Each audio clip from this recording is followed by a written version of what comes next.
Hello बच्चों, मेरा नाम डॉक्टर उर्मिला है और आज हम छठी कक्षा की पूरक पुस्तक बाल राम कथा का पाठ 3 जिसका नाम है 2 वरदान के बहुविकल्पीय प्रश्न उत्तर करेंगे, जिसमें एक प्रश्न के 4 ऑप्शन होंगे और एक ऑप्शन सही होगा।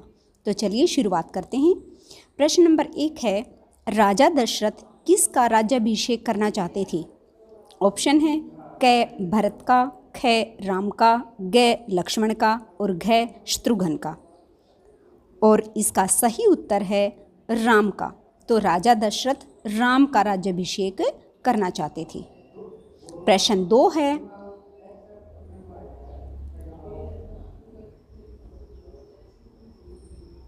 राम के राज्याभिषेक के समय भरत और शत्रुघ्न कहाँ थे? इसके ऑप्शन हैं क नाना के घर, ख दादा के घर, ग बुआ के घर और घ चाचा के घर। और इसका सही उत्तर है नाना के घर, केकई राज। तो भरत और शत्रुघ्न उस समय कहाँ थे? अपने नाना के घर। प्रश्न 3 है, भरत को कहाँ की घटनाओं की जानकारी नहीं थी?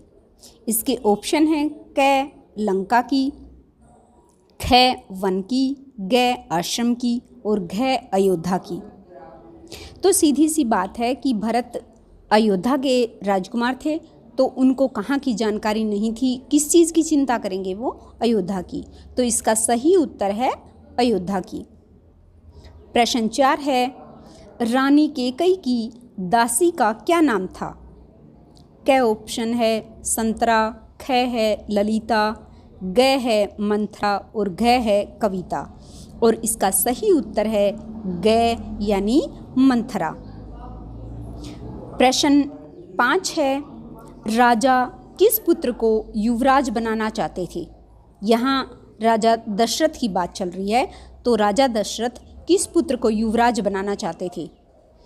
ऑप्शन है क ज्येष्ठ पुत्र को, ख कनिष्ठ पुत्र को, ग दोनों को और घ किसी को भी नहीं। और इसका सही उत्तर है ज्येष्ठ पुत्र को।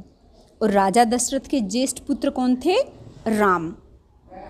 तो इसलिए राजा दशरथ राम को युवराज बनाना चाहते थे।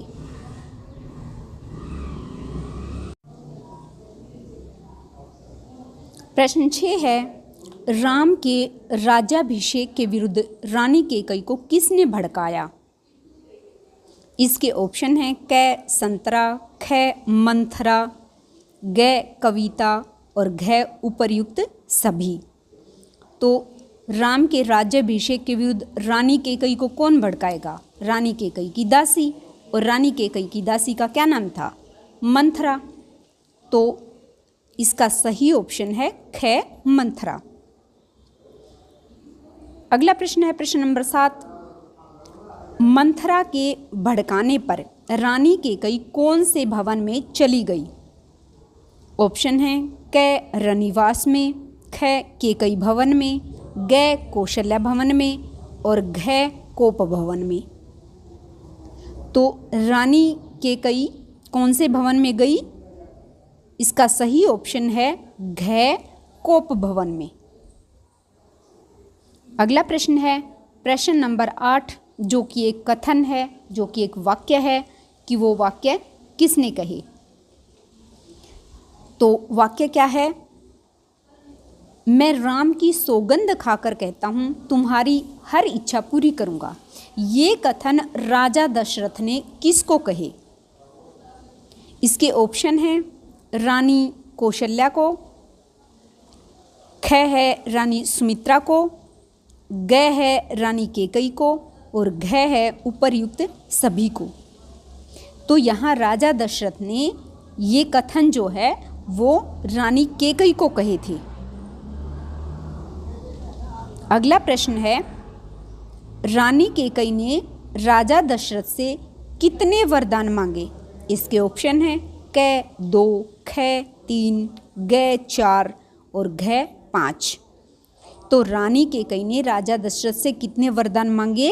2, यानी इसका सही उत्तर क्या है? क। प्रश्न 10 है, रानी कैकेयी ने राजा दशरथ को से कौन से 2 वरदान मांगे? अभी हमने ऊपर पढ़ा कि उसने 2 वरदान मांगे, तो अब ये पूछ रहा है कि कौन कौन से 2 वरदान मांगे। तो इसके ऑप्शन हैं क भारत का राज्याभिषेक, ख राम को 14 वर्ष का वनवास, ग उपर्युक्त दोनों और घ कोई भी नहीं। तो इसका सही उत्तर क्या होगा? ग यानी उपर्युक्त दोनों। भरत का राज्याभिषेक भी और राम को 14 वर्ष का वनवास भी। भरत का राज्याभिषेक इसलिए कि भरत राजा बन जाए और राम को 14 वर्ष का वनवास इसलिए ताकि राम वन चला जाए और भरत जो है आराम से राज्य करे। अगला प्रश्न है प्रश्न नंबर 11। अपने वचन से पीछे हटना रघुकुल का अनादर है, यह कथन किसने कहा? और इसके ऑप्शन हैं क रानी कैकेयी ने, ख है रानी सुमित्रा ने, ग है रानी कौशल्या ने और घ है किसी ने भी नहीं। और इसका सही उत्तर है रानी कैकेयी ने, क्योंकि रानी कैकेयी ही राजा दशरथ से वरदान मांग रही थी। इसलिए जब वरदान देने के लिए राजा दशरथ ने कोई और बात मानने के लिए कहा कि आप कुछ भी कहो, राम के वनवास के अलावा आप कुछ भी कहो, मैं मानने के लिए तैयार हूँ, तो उस समय रानी कैकेयी ने ये बात राजा दशरथ को कही थी कि अपने वचन से पीछे हटना रघुकुल का अनादर है, क्योंकि रघुकुल की एक ही नीति है, प्राण जाए पर वचन न जाए। अगला प्रश्न है प्रश्न नंबर 12। कैकेयी राज के वहाँ कौन कौन गए हुए थे? तो इसके ऑप्शन हैं क राम लक्ष्मण, ख भरत शत्रुघ्न, ग भरत लक्ष्मण और घ राम भरत। और इसका सही उत्तर है भरत और शत्रुघ्न। ये दोनों अपने नाना के यहाँ गए हुए थे जिस समय राम के राज्याभिषेक की बातें चल रही थी। अगला प्रश्न है प्रश्न नंबर 13। राजा दशरथ के मन में कौन सी इच्छा शेष थी कि राजा दशरथ क्या चाहते थे? ऑप्शन है राम के वनगमन की, ख है राम के विवाह की, ग है राम के राज्याभिषेक की और घ है भरत के राज्याभिषेक की। और इसका सही उत्तर है ग राम के राज्याभिषेक की। प्रश्न नंबर 14 है कैकेयी के अनुसार अपने वचन से पीछे हटना किसका अनादर है? ऑप्शन है राजधर्म का, ख है राजकर्म का, ग है राजा का और घ है रघुकुल का। और इसका सही उत्तर क्या है? रघुकुल का, क्योंकि हमने ऊपर प्रश्न में पढ़ा था ना कि कैकेयी के अनुसार अपने वचन से पीछे हटना रघुकुल का अनादर है। तो इसका सही उत्तर घ है रघुकुल का। और इसी के साथ हमारे आज के ये जो बहुविकल्पीय प्रश्न थे ये समाप्त हुए। किसी और वीडियो में फिर मिलेंगे किसी और विषय को लेकर। तब तक के लिए पढ़ते रहिए, देखते रहिए और स्वस्थ रहिए, घर में रहिए। धन्यवाद।